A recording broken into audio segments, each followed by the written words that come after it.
काळासाठी किती वेळेसाठी याच्या काही मर्यादा तरी दिलेल्या नाही. हे शिक्षक काढून घेतल्यानंतर त्या मुलांना शिकवणार कोण आहे याची कोणतीही व्यवस्था नाही. आणि आत्ता माझ्या हातात जो पेपर आला त्याच्यानुसार साधारणपणे मुंबई महानगरपालिकेत मुंबई शहरात साधारणपणे 4136 शिक्षकांना निवडणुकीच्या कामासाठी म्हणून बाहेर काढण्यात येते.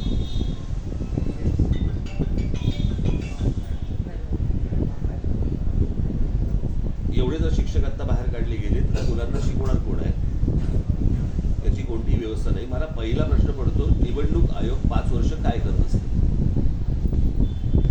जर दरवर्षी जर तुम्ही निवडणुका आल्यानंतर जर समजा असल्या प्रकारच्या जर गोष्टी काही गडबडीत जर करणार असाल तर निवडणूक आयोगाचं काम काय असतं 5 वर्ष? असल्या प्रकारच्या कुठच्याही अरेंजमेंट्स, असल्या प्रकारची कोणतेही लोक हे तयार का नाही करत? ते आयत्या वेळेला या शाळांवरती हे दडपण का आणतात? आणि त्याच्यामध्ये असं दिलेलं आहे त्यांनी,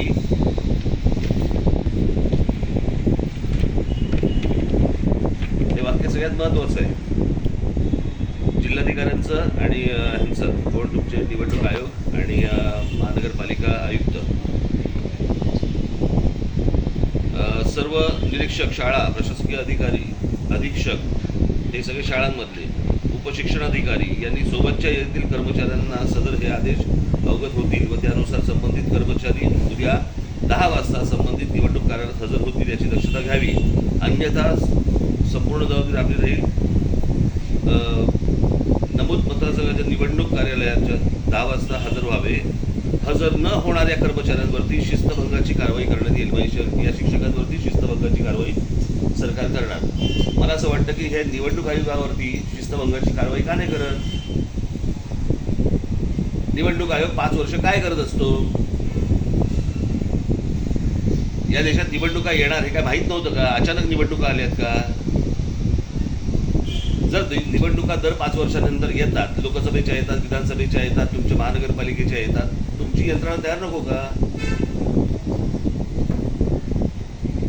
दर वेळेला आपलं काहीतरी नवीन काहीतरी बाहेर काढायचं आणि वाद निर्माण करायचे, ह्याची काय आवश्यकता आहे का? आता हे ओझं त्या मुलांचा काय दोष? आणि शिक्षक हे काय म्हणजे यांच्या निवडणुकीच्या कामं करण्यासाठी म्हणून आलेत का? शिक्षक हे विद्यार्थ्यांना शिकवण्यासाठी आलेत.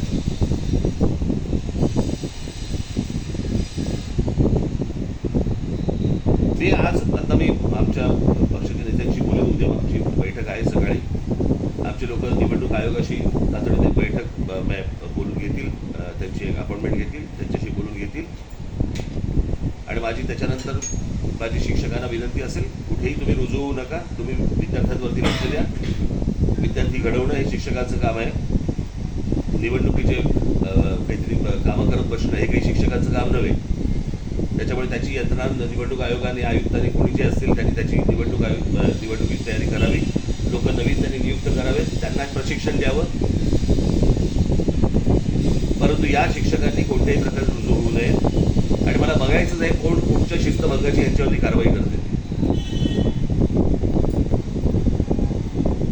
त्याच्यामुळे लवकरच या निवडणूक आयोगाबरोबर आमची बैठक होईल, आमच्या नेते जातील, त्यांच्याशी बोलणी करतील आणि त्याच्यानंतर पुढचं जे काय असेल ते मी आपल्याशी संबंधित विषय बोलतो. ठीक आहे. कोर्टात चाललंय की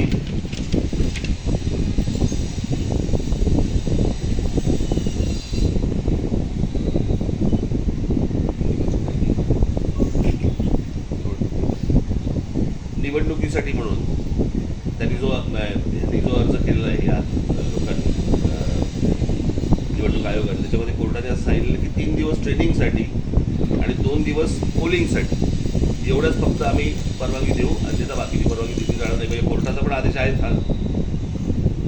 पण हे आत्तापासून लोकांना सांगतात की रुजू व्हा आणि 3-3 महिने यांना पुढे शिक्षक यांना हवेत. कशासाठी हवेत? त्याच्यामुळे निवडणूक आयोगाची आयुक्तांशी चर्चा करू आणि त्याच्यानंतर मी आपल्याला पुढे काय करायचं सांगेन. सर, एक बार हिंदी में बता दीजिए. जय बसरे बाबा. सर, पण मध्यंतरी काही संघटनांनी याच मुद्द्यावरून ज्या शिक्षक संघटना आहेत मुंबईतल्या किंवा राज्यभरातल्या, त्यांनी प्रयत्न केला की ते सगळे संघटित होतील, परंतु त्यांना असं कणखर नेतृत्व मिळालं नाही आणि त्यामुळे तो प्रश्न पुन्हा एकदा थंड बसतात म्हणूनच गेला. आम्ही जाऊन विचारूच ना, निवडणूक आयोगाला विचारू की तुम्ही 5 वर्ष काय करता, निवडणूक आयोगाला असं काय काम असतं. निवडणुकीचा आयुक्त जो कोण असतो, बरोबर आहे, तो तर 5 वर्ष तिकडेच असतो ना, मग तो काय करतो. यांना 5 वर्षामध्ये यंत्रणा उभी करता येत नाही का.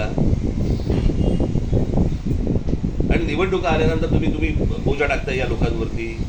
ही कुठची पद्धत. तुम्हाला माणसं नाही उभी करतायत. बरं, ही काय पहिली निवडणूक आहे का देशातली, किंवा आता आम्हाला समजतच नाही किती लागणार आहेत लोक आणि काय लागणार लोक. इतक्या निवडणुका झाल्या. तुम्हाला किती माणसं लागतात, कशाला माणसं लागतात, केव्हा माणसं लागतात, सगळं तुम्हाला माहिती आहे.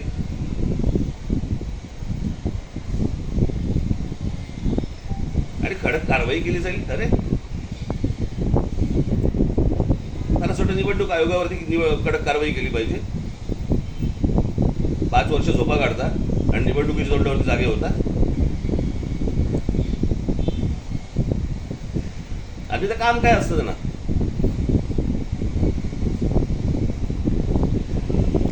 सर, उद्या सर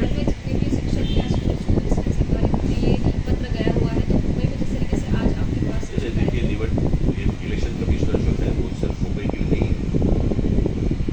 महाराष्ट्र की है. तो बात तो महाराष्ट्र की हो. मेरे हाथ में अभी जो पर्ची आई है वो मुंबई की है.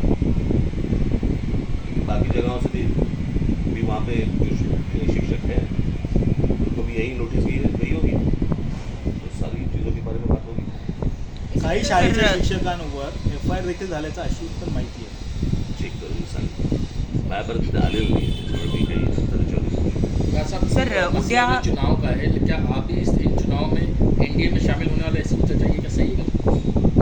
माझा विषय वेगळा आहे. ज्याला निवडणुकीवरती बोलायचं त्याला मी निवडणुकीवरती. सर, एक आलायत म्हणून विचारायचं नाही. सर, एक महत्त्वाचा मुद्दा उद्याच होणार आहे, महाराष्ट्राचा आहे म्हणून विचारते की विशेष अधिवेशन बोलवलेले आरक्षणाच्या संदर्भात 2 दिवसीय. आणि काही होणार नाही. हा विषय राज्याचा नाहीच आहे. हा केंद्रातला विषय आहे, सुप्रीम कोर्टातला विषय आहे. मी तुम्हाला मागच्या वेळेला सांगितलं होतं की ह्याच्यामध्ये टेक्निकल प्रॉब्लेम आहेत. ते सुटल्याशिवाय हे विषय पुढे जाणार नाहीत. समजा जर हे सगळं झुलवलं जाते बरं का. त्यातनं हाताला काही लागणार नाही.